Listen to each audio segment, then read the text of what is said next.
जय हिंद विद्यार्थी मित्रांनो. आपण स्पर्धा परीक्षा करत असताना आपल्याला PYQ हा विषय इतका इम्पॉर्टंट असतो की त्याच्याशिवाय आपला अभ्यासच अपूर्ण असतो.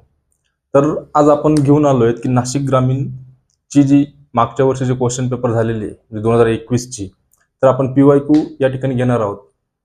तर लक्षात घ्या, PYQ आपण का घेत असतो? कारण आपल्याला पुढच्या अभ्यासाला चालना मिळण्यासाठी आणि आपल्याला सिलेबसचा फॉर्मॅट करण्यासाठी आपण त्या गोष्टी घेत असतो. तर आज आपण पाहूया की आपण नाशिक ग्रामीण 2021 ची चालकची ही क्वेश्चन पेपर पाहणार आहोत. तर त्याच्यामध्ये रिझनिंगचे जे काही प्रश्न असतील तर ते प्रश्न आपण या ठिकाणी सॉल्व्ह करणार आहोत.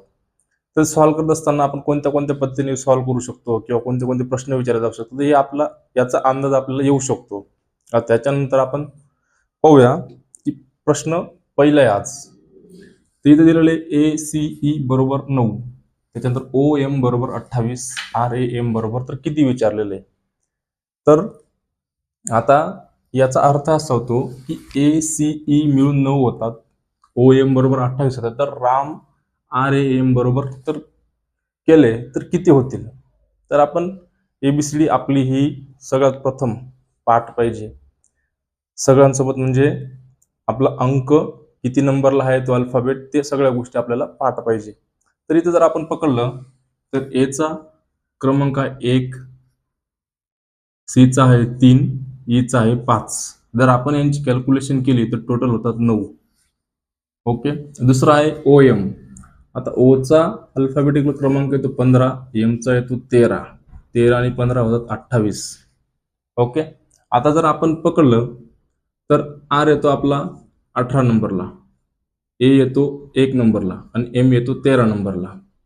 जर आपण याचे कॅल्क्युलेशन केलं तर होतात 18 आणि 3 21 आणि 31 आणि 1 32. म्हणजे आपलं उत्तर जे येईल RAM बरोबर तर 32 उत्तर येईल. आता 32 उत्तर आला. आता त्याच्यानंतर सेम प्रश्न, दुसऱ्या क्रमांकाचा प्रश्न.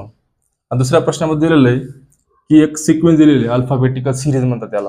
त्या अल्फाबेटिकल सिरीज मध्ये 3, 7, 11 आणि 15 तर ते विचारलेलं आहे की पुढचा अंक काय येईल. आता पुढचा अंक काय येईल म्हणजे आपल्याला ते अल्फाबेटिकल सिरीज मध्ये जो गॅप सिरीज दिलेली असते तर ते आपल्याला त्या गोष्टी काढता यायला पाहिजे किंवा कळायला पाहिजे की फॉर्मॅट नेमकं कसं आहे असं. आता इथं आपण लक्षात घेतलं की एकच सिरीज आहे. 3 + 4 केले 7 झाले, 7 + 4 केले 11 झाले, 11 + 4 केले 15 झाले, तर 15 + 4 करू तर आपलं उत्तर येईल 19. ओके. तर ह्या प्रकारचे सिंपल सिंपल प्रश्न हे आपल्याला परीक्षेला विचारले जातात. आता प्रश्न क्रमांक तिसरा. आता प्रश्न क्रमांक तिसरा मध्ये बी एक गोष्ट दिलेली आहे. काय दिलेलं आहे?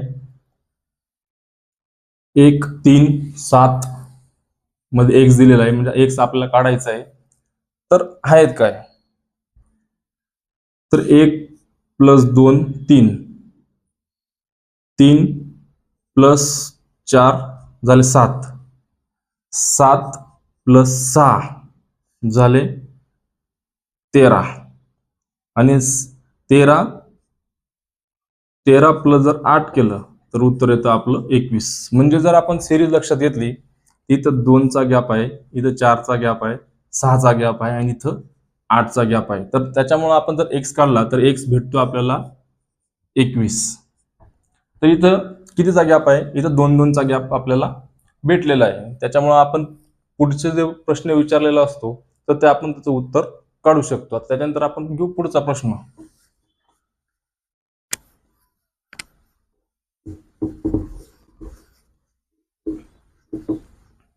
आता नेक्स्ट जो प्रश्न आहे त्याच्यामध्ये दिलेला आहे एक रस्त्याच्या कडेला 20 खांब आहेत. काय आहे?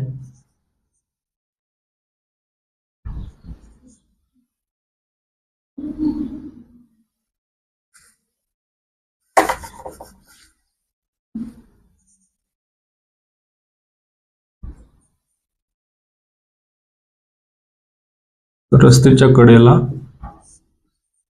20 खांब आहेत.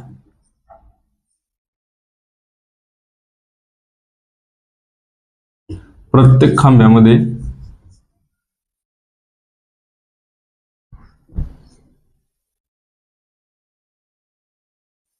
2 मीटर अंतर आहे.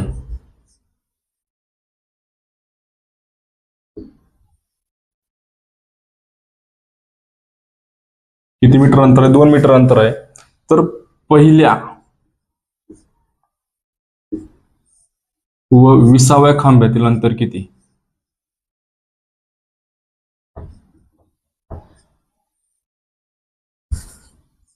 अंतर किती? तर आपल्याला प्रश्न दिलेला आहे की रस्त्याच्या कडेला 20 खांब आहेत. 20 खांब, प्रत्येक खांब्यातील अंतर आहे 2 मीटर. आणि तर विचारलेलं आहे की पहिल्या 20व्या खांब्यातील अंतर किती? तर आपण एक गोष्ट लक्षात घ्यायला पाहिजे की ज्यावेळेस आपण असं अंतर मोजत असतो, तर अंतर मोजत असताना आपण ज्यावेळेस काउंटिंग करतो, एक हा झाला पहिला खांब, हा झाला दुसरा खांब, म्हणजे याचाच अर्थ असा होतो की जेव्हा 2 खांब दिले असतील तर त्याच्यातलंच अंतर आपण डिटेक्ट करू शकतो. जर एकच खांब दिलेला असेल तर आपण ते अंतर डिटेक्ट करू शकत नाही किंवा अंतर मोजू शकत नाही किंवा अंतर काढता येऊ शकत नाही. आता आपल्याला दिले 20 खांब आहेत, बरोबर. आता झालं, आता तुम्हाला स्पष्ट सांगतो, 1 2 3 4 5 6 7 8 9 10 11 12 13 14 15 16 17 18 19 आणि 20. ही तुम्हाला सिंपल मेथड सांगितलं की 20. कारण गोष्ट काय आहे, ही आपल्याला प्रश्न वाचत असताना एकदम सिंपल वाटतो, परंतु आपण ज्यावेळेस उत्तर सोडायला जातो तर त्यावेळेस आपल्या मनात एकच गोष्ट येते की जर पहिल्या आणि खांब्यामधील अंतर जर 2 मीटर आहे तर 20 खांब्यातील अंतर काय करतो आपण, 20 गुणिले 2 आपण 40 लिहून येतो. आणि 40 हे तिथं पहिल्याच ऑप्शन मध्ये राहतं. तर त्याच्यामुळे आपण जर आता इथं जर पाहिलं, हे झाले तर आपले 20 खांब, तर अंतर जर मोजलं तर किती माहितीये का? 1 2 3 4 5 6 7 8 9 10 11 12 13 14 15 16 17 18 आणि 19. खांब आहेत 20, परंतु अंतर आहे 19 खांब्यांचा. म्हणजे 19 ही डिस्टन्स झालं ना, हे 19 डिस्टन्स येईल. तर आपल्याला तो फॉर्म्युला काय वापरायचा आहे की 20 मायनस 1 बरोबर 19 आणि अंतर किती आहे खांब्यातलं? 2. तर आपलं प्रश्नाचं उत्तर येईल 38 मीटर. हे एक पहिल्या ते 20व्या खांब्यातील अंतर असेल. समजलं? हे प्रश्न सोपे आहेत, परंतु काही वेळेस आपल्याला काय होतं की जमलिंग एवढी होते की स्पीडमध्ये सोडत असताना आपल्याला चुकण्याचे संभव आणि चान्सेस खूप जास्त असतात. त्याच्यामुळे या प्रश्नाचा सराव करणं इम्पॉर्टंट आहे. आता त्याच्यानंतर नेक्स्ट प्रश्न,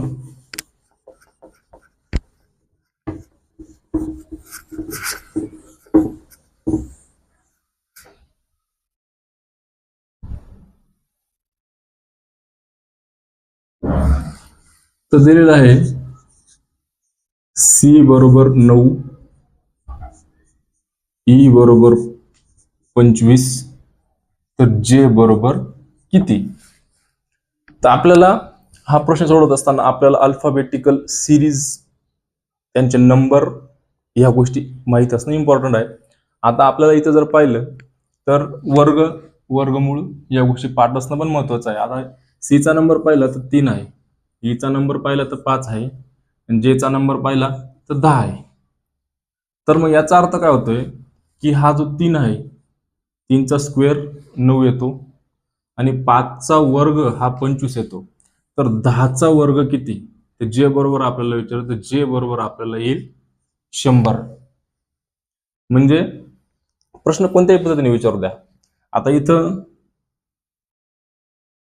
बी दिला, इथं एच दिला, इथं एम दिला, तर आपल्या लक्षात यायला पाहिजे बीचा क्रमांक आहे 2, एचचा क्रमांक आहे 8, एमचा क्रमांक आहे 13. मग आता हे यांचे वर्गही देऊ शकतात किंवा घनही देऊ शकतात, पण घन देताना 13 पर्यंत ते लोक जाणार नाहीत. जास्तीत जास्त 8 एच पर्यंत जाऊ शकतात किंवा आय पर्यंत किंवा जे पर्यंत जाऊ शकतात 10 क्रमांकापर्यंत. त्याच्यामुळे मग हे जर बी 2 आहे तर याचा क्रमांक याला 4 मध्ये 4ही करू शकतात. एच 8 आहे तर त्याचा 64 करू शकतात आणि एमचा क्रमांक 13 आहे तर त्याचा वर्ग 169 करू शकतात. म्हणजे कोणत्याही पद्धतीने ते क्वेश्चन हे फिरवू शकतात. आता त्याच्यानंतर पुढचा प्रश्न,